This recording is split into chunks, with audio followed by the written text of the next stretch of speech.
We are following some breaking news. Debbie Wasserman Schultz has announced she will resign as head of the Democratic National Committee after this week's convention in Philadelphia.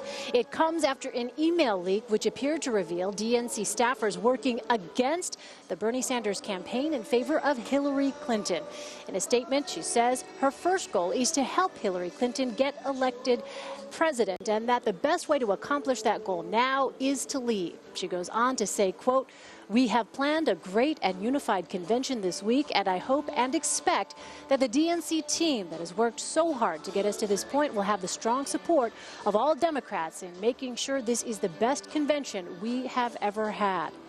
President Obama reacted to the news by praising Wasserman Schultz, saying, quote, "No one works harder for her constituents in Congress than Debbie Wasserman Schultz. Michelle and I are grateful for her efforts. We know she will continue to serve our country as a member of Congress from Florida, and she will always be our dear friend." John Dickerson, moderator of Face the Nation, joins me now by phone. John, what do you make of this? There certainly was a lot of pressure on Debbie Wasserman Schultz. And there was. Not only was there pressure just for the facts of the case, which is it looked like they were trading emails inside the DNC about how to derail Bernie Sanders' candidacy by asking him whether he believed in God. But on the eve of the convention, where unity is crucial, and particularly as they're trying to show that the Democratic convention is different than the Republican convention, which had its own unity challenges, this affront to the Sanders campaign and Sanders supporters was just going to fester. It's still not over, but this is an attempt to kind of move past that with a big symbolic act. Sanders had called for Debbie Wasserman Schultz to step down long ago, reiterated that call today, and that's why that's what contributed to this. Do we know, John, what her tenure at the DNC was like? In her statement, she mentions her 5.5 years, and she goes on to list some accomplishments. Do we have a sense of what her relationship was like with Democrats? Well, she was tireless, and she fought very hard for the Democratic Party, and she has her critics, to be sure. It's a little bit different, her role as chairman of the party, because the Obama campaign organization and the Obama White House had its own arm and had its own ground game, and they sort of revolutionized it in Democratic politics with Organizing for America. So unlike the Republican Party, where this campaign we see Donald Trump essentially handing over all the duties of ground game and kind of the nitty-gritty of dealing with turning out votes, that was handled in large measure by the Obama team, not by the Democratic Party. They sort of ran in parallel, but the Obama team was the real power in that. So the power structure is different in the Democratic Party than in the Republican Party. John, in Hillary Clinton's statement on the resignation of Debbie Wasserman Schultz, it goes on to say, "I look forward to campaigning with Debbie in Florida and helping her in her re-election bid, because as president, I will need fighters like Debbie in Congress who are ready on day one to get to work for the American people." What would you expect her role to be now moving forward?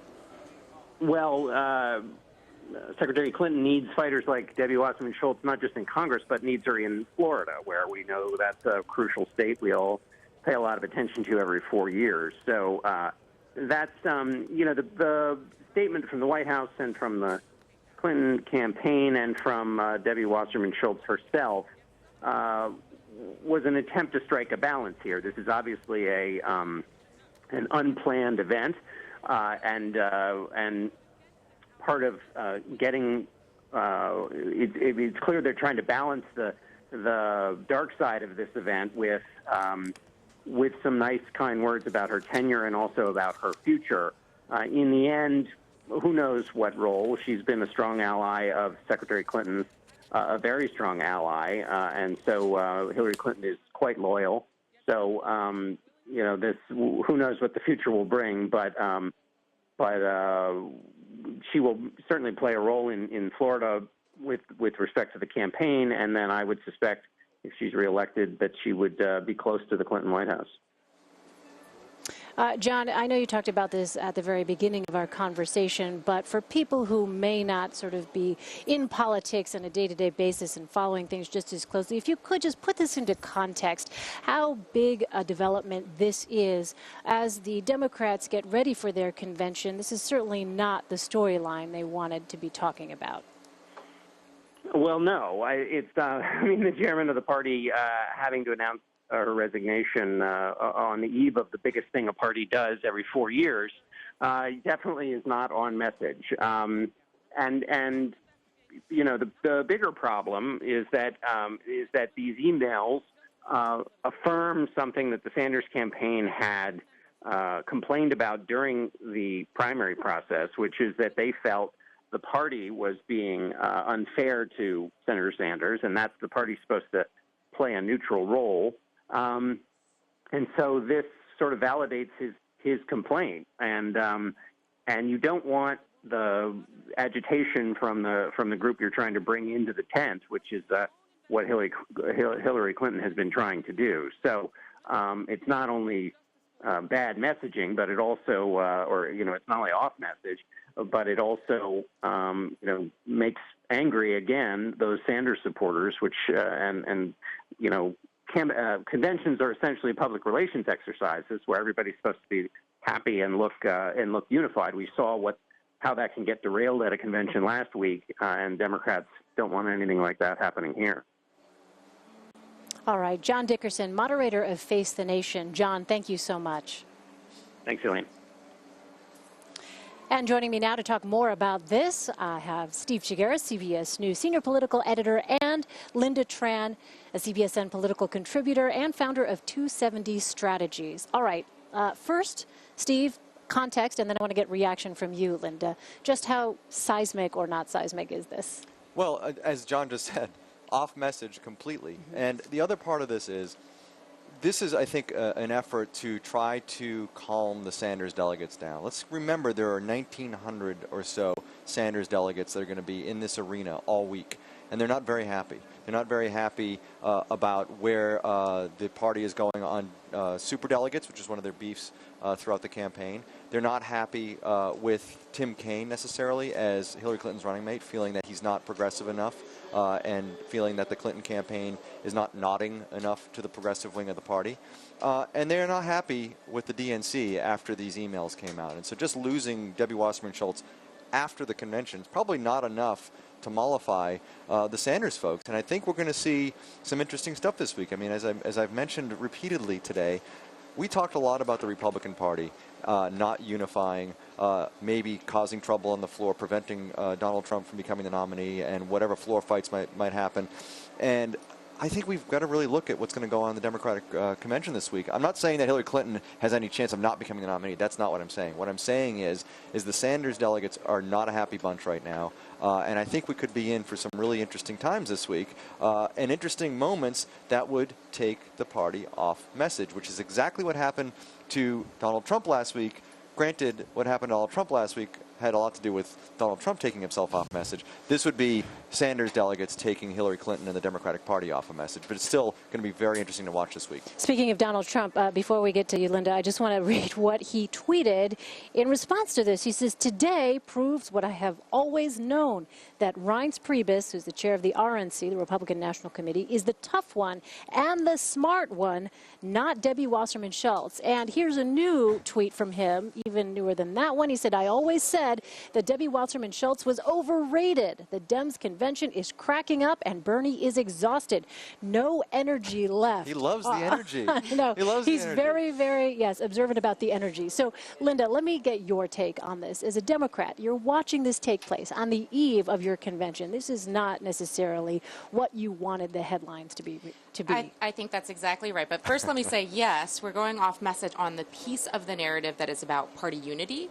But I don't actually fundamentally think that it derails the overall narrative that the Hillary Clinton campaign, along with Tim Kaine and some other folks, are going to be telling about their vision for the country versus the contrast with the Republicans' vision for the country. So I don't think that that dramatically changes. That said, I do think that Bernie Sanders has a real opportunity when he gets to the microphone. So he had said all along this wasn't fundamentally about him. It was about making these monumental shifts in the way that things are done. It was about railing against this rigged system. And frankly, what we saw in those emails was that a lot of what he argued bore out. And so he has the opportunity to say, yes, you're right, and because of you, we were able to make these massive changes, but let's redirect back to the fact that we still need to beat Donald Trump. What about what Steve asked, and that is this going to be enough to mollify those Sanders delegates that are going to look at this and say, you know what, we are even more angry now? And I want to point out, too, that a lot of the Bernie Sanders support are young voters, which she really needs, which are people that she was not able to bring in during this primary process. How does an upset Bernie Sanders wing of the party affect that enthusiasm in the general election? I think that it absolutely matters that so many of the most fervent Bernie Sanders supporters are young people, and clearly we've heard lots of whispers about what may or may not happen on the floor this week. Those people who are upset and upset with him for having endorsed her at a public event a few weeks ago are going to continue to be upset, and this may actually fuel their fire. But I also think that there will be some people who feel in line with what he said, feel like this is a notch, in their favor. And again, I do think that there are a lot of Bernie Sanders supporters who care what he says, care what he thinks, and are going to listen. I think it's going to be really interesting to watch Bernie Sanders. Again, this is almost going to be like the Ted Cruz moment at the Republican convention, right? Remember, Ted Cruz went out there, tried to go his own way and not really unify the party, didn't endorse or suggest that the party should vote for Trump, and he was booed off stage. Said to vote your conscience. Right. I'm not sure Bernie Sanders will get booed off stage because of the number of people in the audience who are supporting him and with fervor supporting him.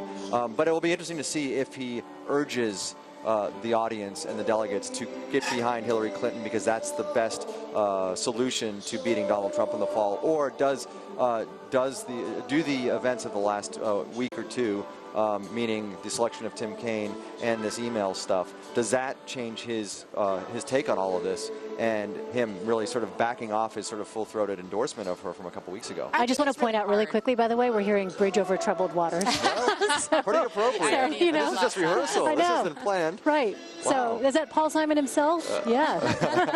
All right. So go ahead, Linda. I was just going to say, I think it's hard for him at this point, regardless of what has played out. He's had multiple opportunities today in very, very public interviews to shift the narrative a little bit. He saw the same emails we saw, and I just don't think he's going to go that way. I think he really does fundamentally believe that there is a serious election going on. There's a big issue if we end up electing Donald Trump, and so I think he's going to stay the course.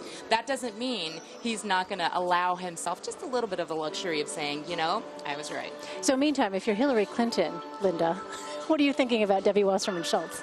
If I'm Hillary Clinton, I'm probably thinking, gosh darn it, why did this have to happen at this particular moment? But that said, as Dickerson pointed out a little bit earlier, she is somebody who is renowned for being super loyal to the people who've worked hard for her. And Debbie Wasserman Schultz is one of those people. So while I think that the many statements that we're starting to see now, including the president's and Hillary Clinton's campaign, are very, very gracious, I do think that she's going to still have a place somewhere in Hillary world. Yeah, I mean, I also think that the reason why she is not going to be here, Debbie Wasserman Schultz, that is, after the end of the week, is because of years of really not enamoring herself to the Obama That's going to be my folks question, and yeah. to the Clinton folks. Yeah. And she made a lot of enemies. I mean, I think a lot of folks felt she was an ineffective communicator.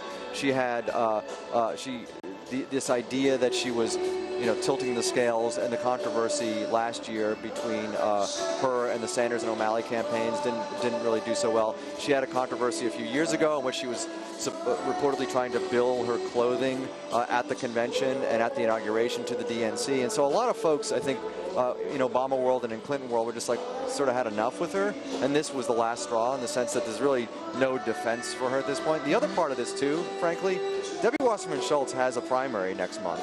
That is not going to be easy for her. She's running up against a candidate who was backed by Bernie Sanders. I was going to say, didn't Sanders actually support her? And so she probably could use the time off to focus on getting reelected and winning her primary next month. It's not going to be easy. This person's raised a lot of money against her, and there's a suggestion that this guy could actually beat her next month. So this might actually be a blessing in disguise for her in the sense that she can now focus on worrying about winning her reelection, or at least her primary next month. Wow, no rest for the embattled, I guess. So now the question is, what happens happens going forward? Linda, you look, in the meantime, who's going to be taking that position of party chair, and what does this mean for the DNC? So a lot of this, I think, is ultimately semantics, right? Because anytime a new president enters the White House, they're going to put their guy in place. You saw that happen with Barack Obama when he had Tim Kaine become the head of the DNC. And so we're talking about just a few months where she would have remained likely in power anyways. My guess is they probably put somebody in an acting capacity or interim title or something along those lines. You have an Amy Dacey, a very strong and respected CEO. You could absolutely see her, for example, being somebody they just put in place for a bit. You've got people like Congresswoman Fudge, who could also do something along those lines. It is important that they have somebody there because they serve a very important function in helping to fundraise for the presidential campaign. So I don't think they're going to leave that position open. Do you want to say something about that, Steve? No, I was just going to suggest we're almost in the lame duck period. I know right, because January 2017.